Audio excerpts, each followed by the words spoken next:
welcome to the show. We are so incredibly glad you are joining us for today's deep dive. Yeah, really thrilled to have you here. Before we even jump in, please take a quick second right now to like and subscribe to the show. Definitely do that. That way you never miss out on these explorations.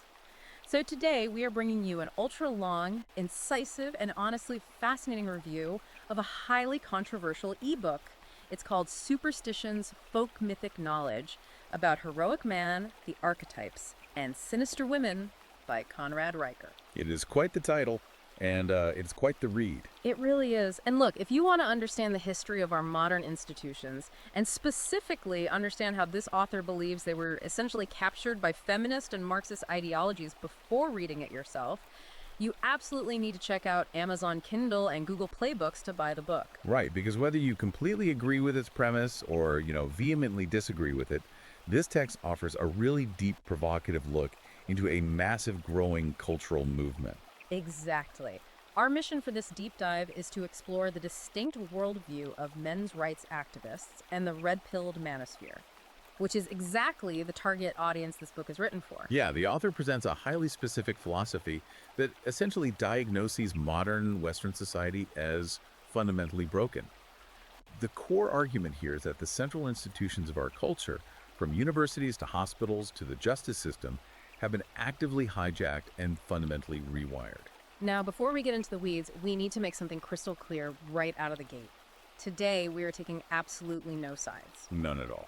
We are impartially unpacking the claims, the history, and the philosophy laid out in this source material. Our goal is strictly to help you, the listener, understand the exact ideas driving this ideological movement. We're neutrally reporting the author's arguments without endorsing them, just mapping the territory for you. Right. Okay, let's unpack this, starting with the book's core premise, which is this idea of the masculine architecture of reality. Yeah, the author argues that Western civilization was built on logos, meaning logic, reason, and highly structured thought. But he claims this entire foundation is currently being systematically dismantled by what he calls a leftist mind virus, which he describes as a gynocentric or female-centered emotionalism. What's fascinating here is how the book frames language and education as the primary weapons in this cultural war. Riker heavily contrasts the classical foundations of thought with modern university cultures. For instance, he points to Aristotle's syllogism. Wait, let's pause for a second, just for anyone who might be a little rusty on their classical philosophy. Aristotle's syllogism is essentially the foundation of logical deduction, right? Right, exactly. Like, all men are mortal, Socrates is a man, therefore Socrates is mortal. It's a formula where if the premises are true, the conclusion simply must be true, regardless of how anyone feels about it. Precisely. It is cold, hard logic. And the book pairs that with the scientific method's reliance on Karl Popper's theory of falsifiability. That's the idea, that for a theory to be considered truly scientific, there must be a way to prove it false through rigorous testing. It demands objective proof. But the author's perspective is that today's institutions have entirely abandoned these frameworks. Completely abandoned them, yeah. He argues that modern academia now prioritizes lived experience and emotional comfort over that kind of objective truth. He cites examples of university debates being entirely canceled simply because a student group claimed the topic made them feel marginalized. So from the manosphere's point of view, logic itself is now being labeled by these institutions as an oppressive, patriarchal tool. Exactly. It's basically a claim that objective reality is being replaced by subjective feelings. And he goes into deep detail on how modern corporate and academic institutions use things like inclusive language mandates and mandatory diversity training to effectively police thought. A major, highly specific example he uses to prove this point is the case of James Damore. Yes. The Google memo. Right. Damore was the Google engineer who was fired back in 2017. He wrote an internal memo citing peer-reviewed biology and psychology studies regarding average sex differences in occupational preferences. He was basically trying to explain why there might not be a perfect 50-50 gender split in tech. And the book uses the Damore firing as a prime, undeniable example of its thesis. Riker argues that Damore wasn't fired for being scientifically inaccurate. He was fired because he dared to use facts that conflicted with what the author calls gynocentric dogma. Precisely. The author asserts that in the modern corporate world, objective truth is actively punished if it threatens the emotional comfort of the collective. Which is a pretty staggering accusation. If you buy into his premise, he's basically describing the modern corporate and university systems the way someone else might describe the Matrix. Like it's an artificial reality. Exactly. An artificial reality designed entirely to keep men docile and compliant. And if facts are being punished, that naturally leads into how behaviors are categorized. Which brings us to the book's fierce critique of the term toxic masculinity. The author argues that this specific phrase, toxic masculinity, is a weaponized lie. He claims it was designed to pathologize the very traits that historically built human civilization. He points to that famous 2018 Gillette ad as a cultural turning point. Oh, I remember that one. The tagline was, "The best a man can be." And it showed men breaking up fights and stopping street harassment. And it caused a massive uproar. It really did. And Riker's interpretation is that the advertisement effectively painted all men and their natural instincts as inherent problems that needed to be fixed by modern feminized oversight. He claims it treated boyhood roughhousing and male competitiveness as social diseases. Hold on, so he's actually claiming that traits like stoicism and dominance are being treated as literal diseases. How does he back that up institutionally? He points directly to the 2019 guidelines released by the American Psychological Association. Okay. The author argues that these guidelines literally label traditional masculinity, specifically listing traits like stoicism, competitiveness, dominance, and fierce self-reliance as a mental health threat. Riker argues that these are the exact survival traits that built the modern world. They are the traits required to build a bridge, defend a border, or win a war. And now, he says, the psychological establishment is treating them as pathologies to be cured. And the book argues this has a particularly devastating impact on boys, right? Because if you treat a boy's natural instinct as a disease, you're gonna try and medicate it. Exactly. Riker points to the skyrocketing rates of ADHD diagnoses in young males over the last few decades. His interpretation of that data is, of course, highly controversial. Right, as I mentioned. He argues that natural boyhood energy, restlessness, and a biological desire to physically challenge boundaries are not disorders. But because they don't fit into a quiet, sit still at your desk, feminized educational system, they're being systematically drugged. He describes it as the heroic instinct being chemically castrated simply to create compliant, docile students. It is a really intense framing. It is. I really want you, the listener, to pause and consider how societal labels shift over time. Regardless of where you personally stand on this issue, it's a fascinating thought experiment. The idea that behaviors historically deemed absolutely essential for the survival and defense of a tribe are now categorized as literal clinical disorders by modern institutions. It's a massive reframing of biology. And that reframing extends to how the book views the history of medicine, too.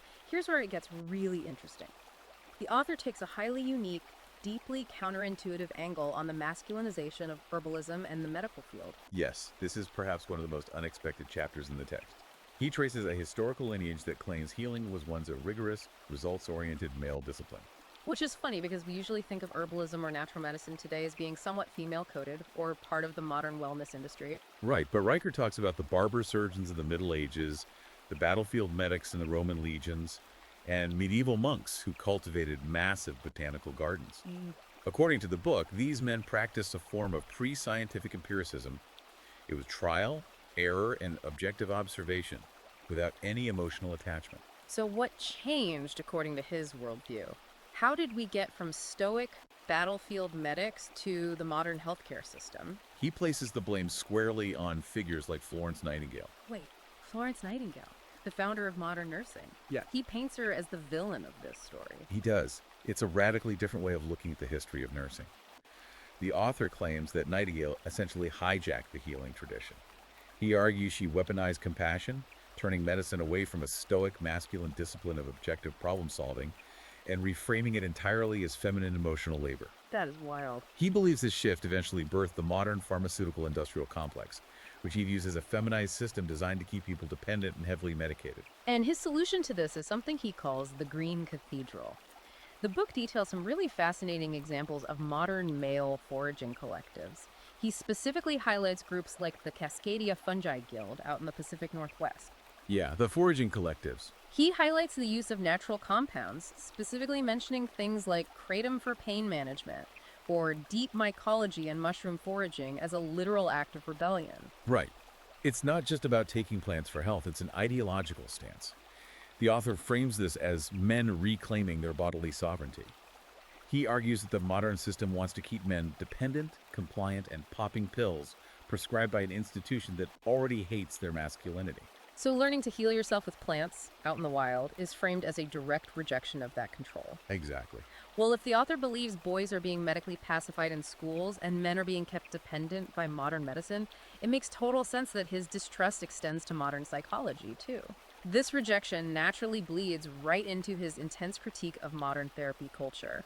If we connect this to the bigger picture, the book aggressively contrasts the modern cultural push, telling men to just go to therapy, with his proposed solution, which he calls the ritual imperative. The ritual imperative. The author insists that men simply do not heal through talking circles, journaling, or verbal processing.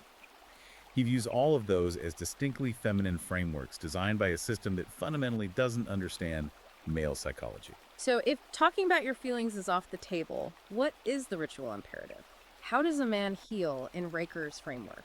Through structure, rigid hierarchy, and most importantly, shared ordeal. The book explores the historical role of groups like the Freemasons. It dives deep into the Spartan Agoj. And for context, the Agoj was the incredibly brutal, state-sponsored training regimen that all male Spartan citizens had to endure from childhood to forge them into warriors. Right. He also points to the strict, unforgiving structure of the military. And he mourns the decline of these institutions in modern life.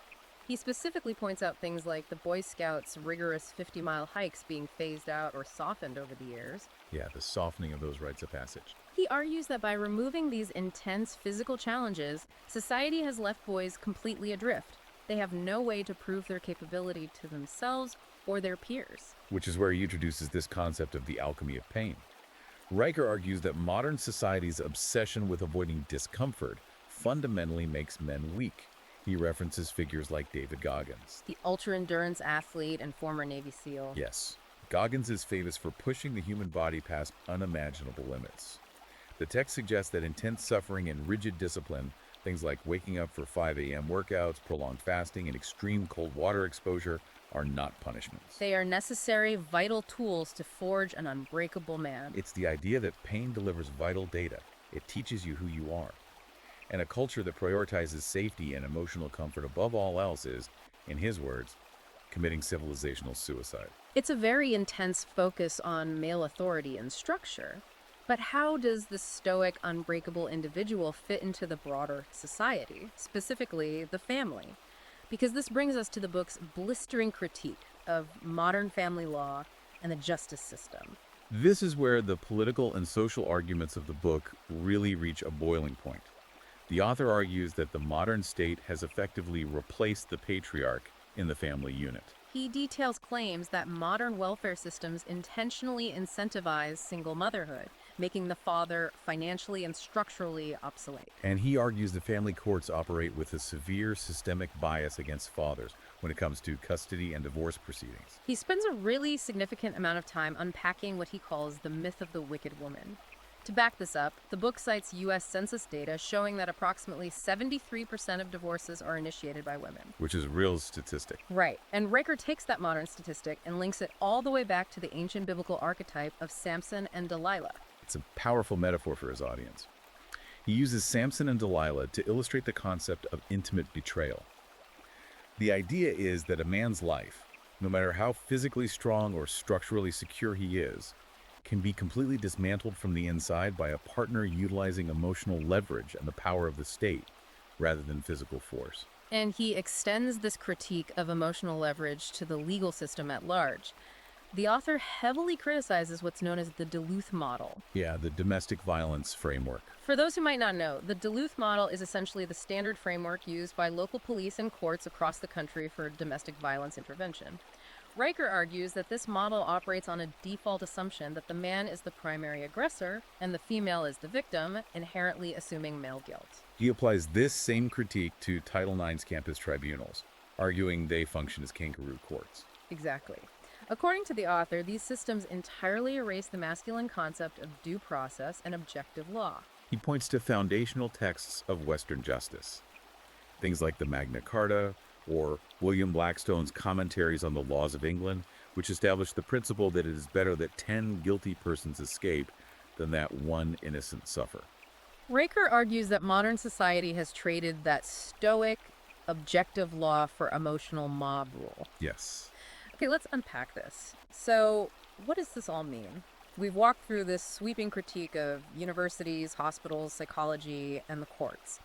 What is the author's ultimate solution for the men who are reading this book and feeling completely alienated by modern society? He calls it the final stand and advocates for the creation of what he terms the new monastery. The new monastery. The book is essentially a rallying cry, a call to arms for men to literally unplug from the matrix of mainstream media, corporate HR departments, and what he views as feminized institutions.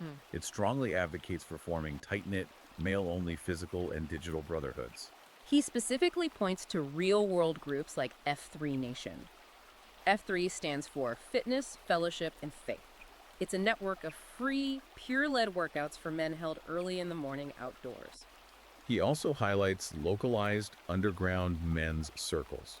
But the key distinction here is that these are spaces where men bond through physical trials, shared labor, and silent witnessing. That is a crucial distinction in his philosophy. The author is very clear. This is not about getting together to cry. No, not at all. It is not about emotional trauma dumping. It is entirely about accountability. He summarizes his ultimate call to action by telling men they must actively reject the modern victimhood narrative completely. They must embrace strict Stoic discipline, build their own independent networks outside the view of the state, and absolutely refuse to apologize for their inherent masculine nature. It is an incredibly heavy, intensely polarizing exploration of the modern cultural fracture between the sexes. It genuinely is. It requires you to look at the entire history of Western civilization through a radically different, highly combative lens. We are wrapping up this intense deep dive, and we really want to acknowledge that this text is provocative. It challenges almost every baseline assumption of modern progressive society. But it is a vital read for anyone trying to genuinely understand the specific ideologies, the historical grievances, and the philosophical frameworks that are driving the manosphere today. You simply cannot understand the modern cultural landscape without understanding the scale of the arguments being made here. Very true. This raises an important question, and it's a thought we want to leave you with today. We've just spent this time analyzing a worldview that sees our institutional narratives as deeply, perhaps irreparably divided. Yeah. If our society is increasingly fracturing into these heavily segregated ideological camps, where one side views modern empathy, inclusive language, and therapy as necessary human progress, and the other side views those exact same things as a mind virus causing civilizational decay, what happens to the men and women who don't fit neatly into either of these boxes? That is the big question. Where is the space to build, to connect, and to belong in the future for someone who doesn't perfectly align with either the hyper-rigid heroic masculine or the purely nurturing feminine archetypes? It is definitely something to ponder as we look at the culture around us and try to make sense of where we are all heading. Before we go, please remember to take a second to like and subscribe to this deep dive so we can keep bringing you these incredibly thorough explorations. Please do. And as a final reminder, today's deep dive was a comprehensive review of Conrad Riker's ebook, Superstitions, Folk Mythic Knowledge about Heroic Man, the Archetypes, and Sinister Women. If you want to read the source text for yourself to truly grasp the history of our institutions through this specific lens, make sure to check Amazon Kindle and Google Play Books to buy it. You can also follow the author directly at Conrad Riker on Substack. Thank you so much for joining us on this deep dive. We'll see you next time.